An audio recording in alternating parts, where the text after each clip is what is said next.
all physical for the most part. We Right. kind of overuse it. So when they say, Right. you know, Kyrie's top 10 skill level, all right, cool. I'll give him that. Because I think there's skills that Magic didn't. Magic couldn't shoot like Kyrie. Nah. So I don't know. I don't know if I would say much better shooter than people give him credit for. But yeah, nah. He got way better as time went on. But I can't say Kyrie's a better finisher than Magic. Like that to me is preposterous. I can't say Kyrie's a better finisher than Shaq. You understand? Why not? Like that because that's a skill that he had to learn because he's 6'3", and I gotta give him credit for that because at 6'3" and he can't jump as high as everybody else, we ain't never seen this before. That's what we can say about Kyrie. Eddie under 6'4", maybe definitely got to be the most skilled player ever, easily. But those skills that he go ahead,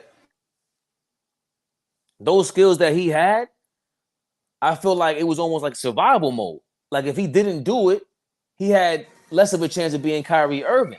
But going back, but I do think Kyrie Irving is an overachiever in a lot of ways, talent-wise. Like to dribble the way that he did, to shoot the way that he did. I think that's the ingredient that we're referring to when we talk about talent.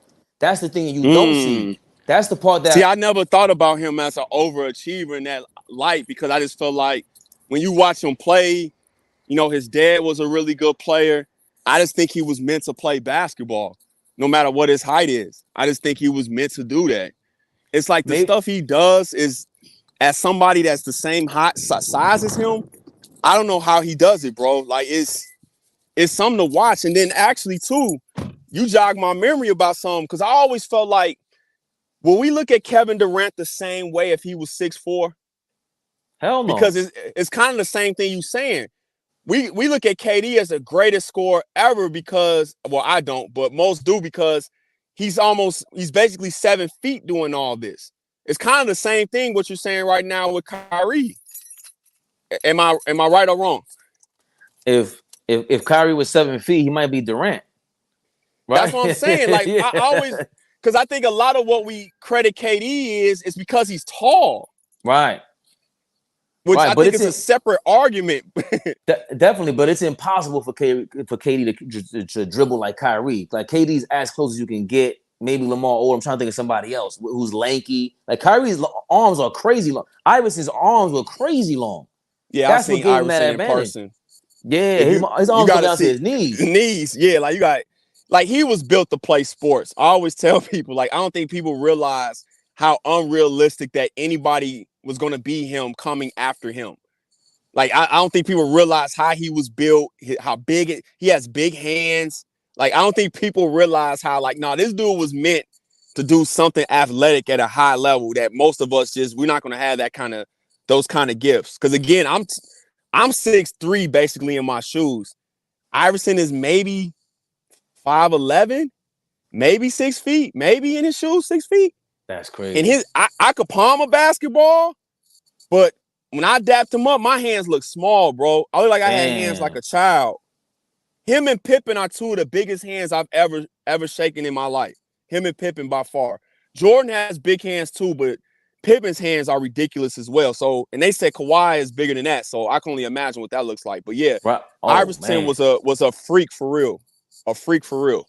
So that's my thing. And great point by Nick Pillow. To me, talent is that God-given gift. Potential is how far you take that that's talent. I think it's the same thing. I think it's the same thing. Like you're born, you are what you are. Like your DNA is an algorithm, and now you're born, and that's what you are. And that's your potential is based on you don't know your potential sometimes either. Like that's the part that we don't know who's going to be scared of what. That's why you tell people like, yo, just try it. Yo, just try it. But think of something, Fabian, that you've been doing all your life that just came natural to you. That's your God-given talent. Damn. Okay. See, like, not even making it about me, but at 19 months, I could dribble a man's basketball with both hands with no problem. I didn't like. It just came natural. By age 7, 5th grade, I'm on the 8th grade basketball team. Like certain things just came natural with basketball.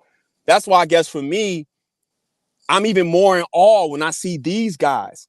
because it's like even with me having my God-given ability, it's like theirs is even higher. Like it's crazy how, and again, I said this on here before. KRS-One made like the greatest quote ever. He said, "Nature puts out things in abundance, looking for that one great thing." Right. And sometimes when it comes to we talking basketball, certain people they're just gonna be a little bit better than everybody else. It doesn't Right. mean that you're not talented, but that's why I ask people, think of something that you do really well.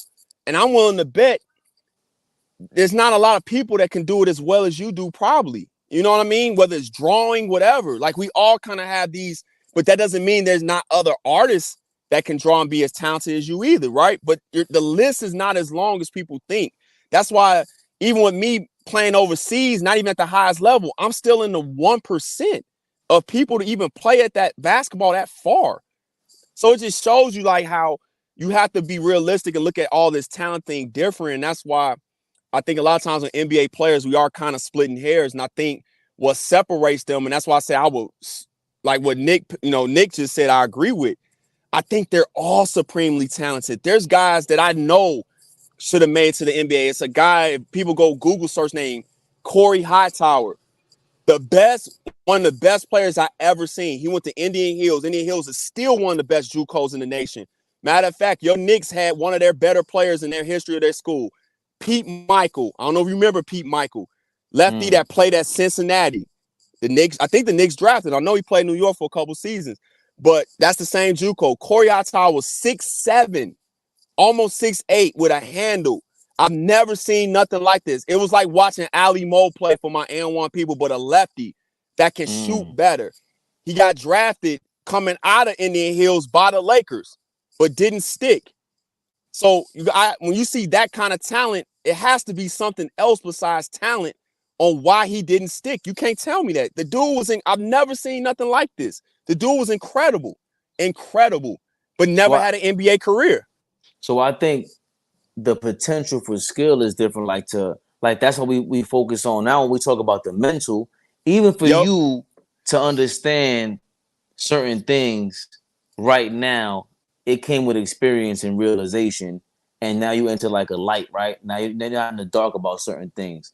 So I think these talents and these gifts, it brings people light, a lot of light, but sometimes it's too fast. And then it's like, hold on, you sped up too fast. You got these fundamentals to learn and this skill set to learn to help you maintain this talent and to get to this next level. And I don't know if